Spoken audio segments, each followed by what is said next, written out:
In the way the planet is spinning and what is happening, something very fundamental changes somewhere between 3:20 to 3:40. This is called Brahma Muhurtam. This is relevant only up to 33 degrees latitude. Your system, human system, functions in a certain way. It is a possibility. So, there has been an awareness about making use of this possibility. So yoga is to bring that sync so that you are in rhythm with life. If you become in rhythm with life, you will also wake up somewhere just after 3 AM. If you're conscious, suddenly a certain spark of aliveness will happen within you. Even if you're in deep sleep, you will come awake. This must happen to you. This means you're falling in sync with it. You're falling in sync with life.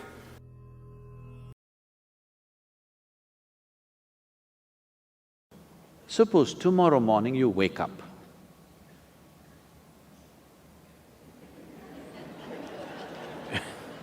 You know, every day nearly 250,000 people die on the planet, natural death. 250,000 people die, but you did not. Tomorrow morning you woke up, check, am I alive? If you're alive, will you give yourself one big smile? If you're alive, if you're not, I'll excuse you. Will you give yourself one big smile if you're alive?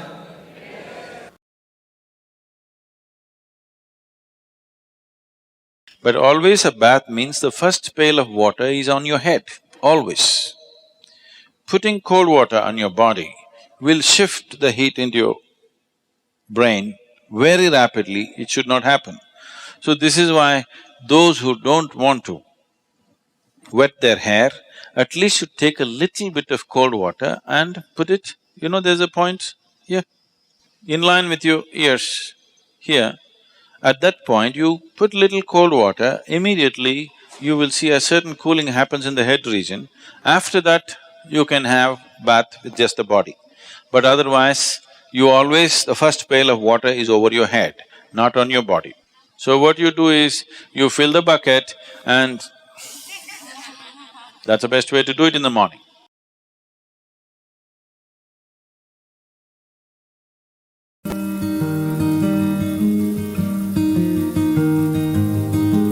It's always best that we use water which is little cooler than the room temperature.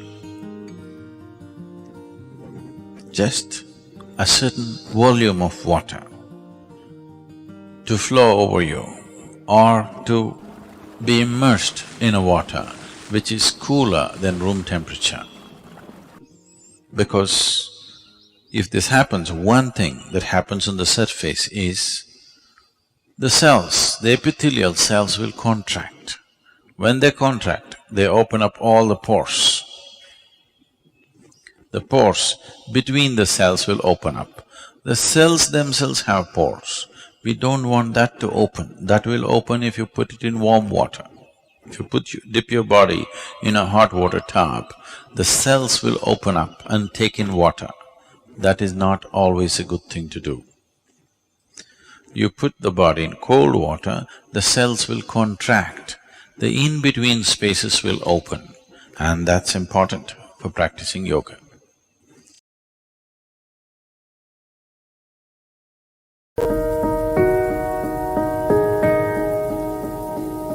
If there's any kind of interaction, any kind of mingling and mixing of whatever kind, if you're in a crowd for too long, when you go home, first thing is shower.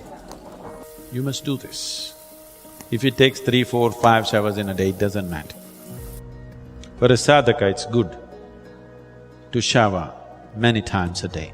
You shouldn't overdo it. But there were times when I used to shower minimum 5 to 7 times a day. Now it's come down to maybe 2 definitely, sometimes 3. 2 is a must for you.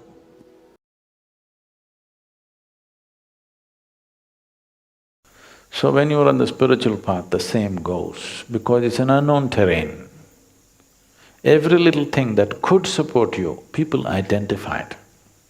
So they did not leave even the flowers and fruits and leaf, all the things that can support you. So always it is said, Vilva is dear to Shiva. What does he care? Okay? It's not that it is dear to Shiva. When we say it's dear to Shiva, in some way its reverberance is closest to that we refer to as Shiva. It is closer, it is in the direction. Like this, we have identified many things, not just one particular leaf. We have identified many things, and only those things are offered because they become your means to get in touch. You're not going to leave the leaf with him, you put it there and then you take it with you, isn't it? Because this particular leaf has the highest capability to absorb that reverberance, and it's for you to pick it up and go. So, certain substances, like sandal in India, there is something called as samrani, which is a very powerful thing, which is used even when people are ill. First thing they do is this, and it is now been found it also kills certain types of bacteria in the air and also on the surfaces. So especially if there is a sick person in the house, samrani everywhere. If they want to do some auspicious event, samrani all over the place. It's a certain kind of resin which a tree drips. This has a powerful impact on the atmosphere. It is not necessarily a fragrance, it is a different kind of thing, that it clarifies the air, it just makes the atmosphere feel more lively. Fundamentally, whatever structures that are there, it will make indoor like outdoor.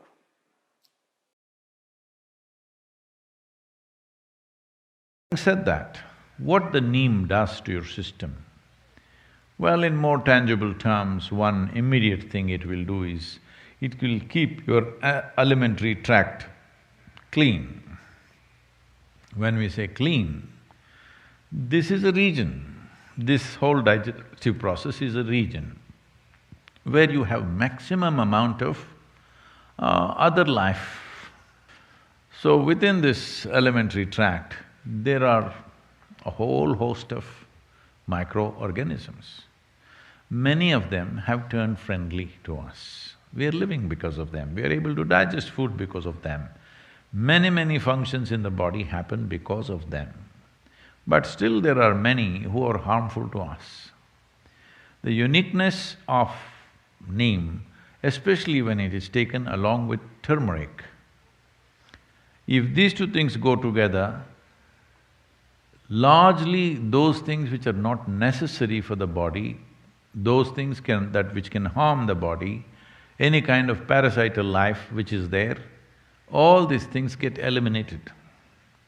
A clean colon is very vital for health. If you know how to bring it to your cooperation, if you know how to get the cooperation of the Akash into your life, this will be a blessed life. I can teach one simple process, which anyway half of you will not do always. You do this much.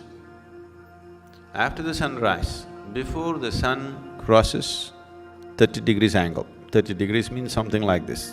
Before the sun crosses 30 degrees angle, once look up at the sky and bow down for holding you in place today.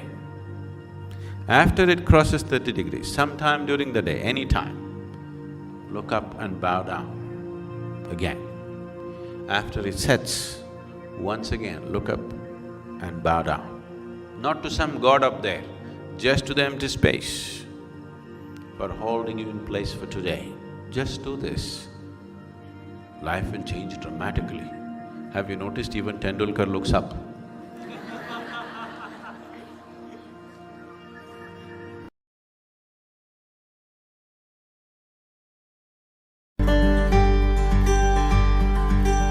The simple thing right now that's a rage in the world is, if you come to our ashram, all the people there who are physically immensely active eat 10 o'clock in the morning, 7 o'clock in the evening, 2 meals.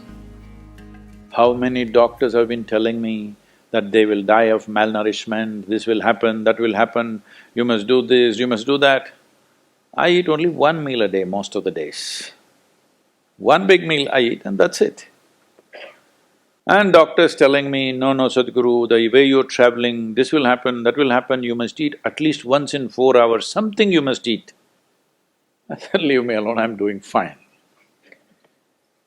But now, a big university in America comes up with this called intermittent fasting. It's not nonsense, it's good, but they rediscovered something that we have known forever. Now everybody is saying there must be a 16-hour gap. Then all your ailments will go away. What the hell were we saying all these thousands of years? The simple thing is, there are many aspects to this, psychological, physiological. But now cancer is on the rise in the world. A cancerous cell is like a criminal in the society. All of us have in our bodies. Only if their concentration becomes more than what they should be, or they gang up and locate themselves in one place, they become like organized crime. Similarly, cancerous cells are like this. Criminals, they're moving around, doing some damage. Their only problem is, right now, they're generally eating about 8 to 12 times more than what the other cells are eating. So if you just give sufficient break between one meal and the other, most of them will die because they cannot survive. This is something we've been talking forever, but now they've discovered it with $1 billion research.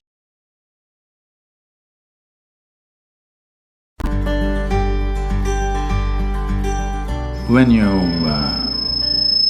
you don't touch the food, you do not know what it is.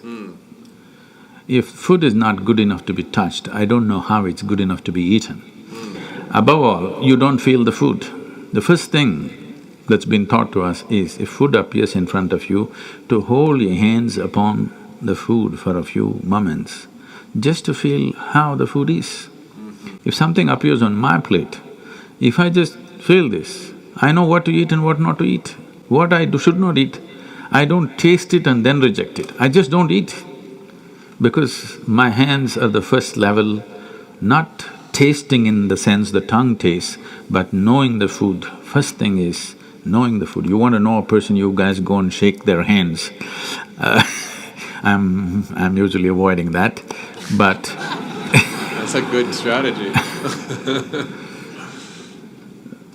But the food that's going to become a part of you, first thing is your hands. Even if you physically don't touch it, just being conscious and being there, it clearly tells you how the food will behave within you. Whether this particular food on this particular day, should it go into you or not, because every day your body is not the same thing. Every day, every moment it's different. If you feel the food, you just know whether this food has to go into you on this day or not. If that much awareness is brought in, we don't have to go on telling people what they should eat. Every meal they must decide what they should eat in that meal. There is no one prescription that this is what you should eat for your life. That will feel too claustrophobic, that only this I can eat.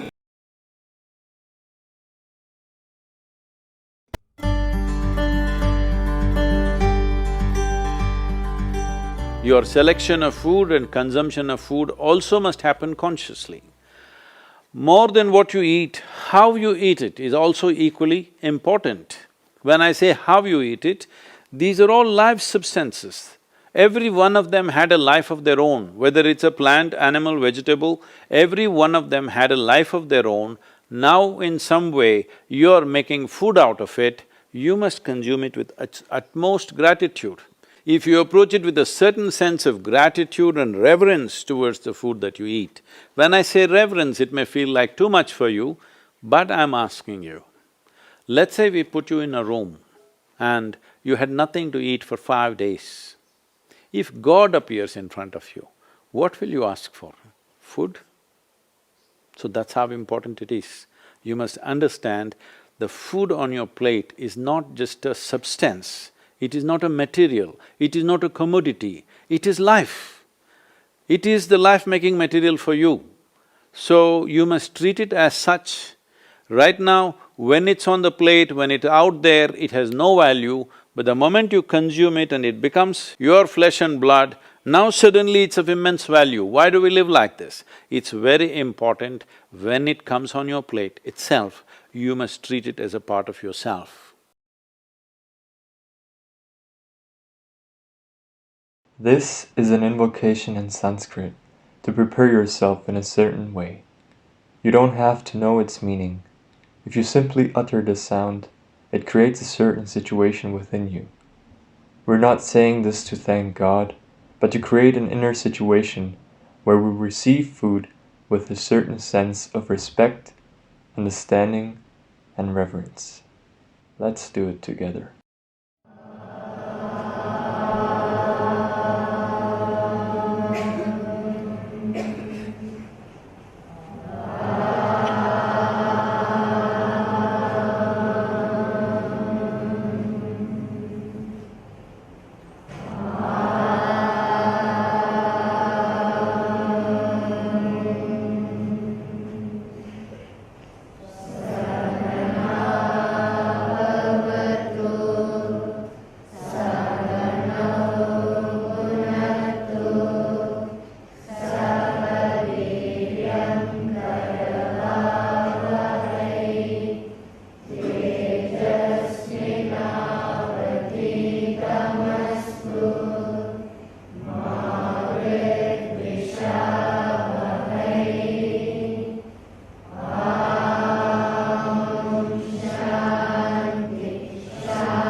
It's best if you're eating meat and other kinds of meals, you eat at least 3 to 4 hours before you go to bed. The digestion is over. Before going to bed, drink a certain amount of water and go to bed. You will see it gets taken care of just like this.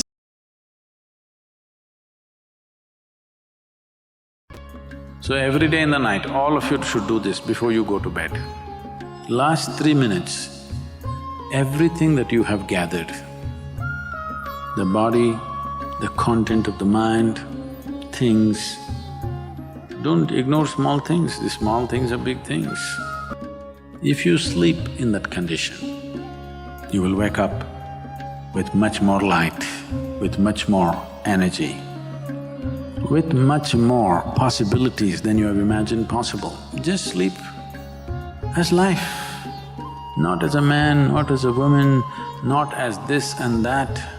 Keep everything down, simply. See, this is getting too easy. Just sleeping sadhana. At least this you must do.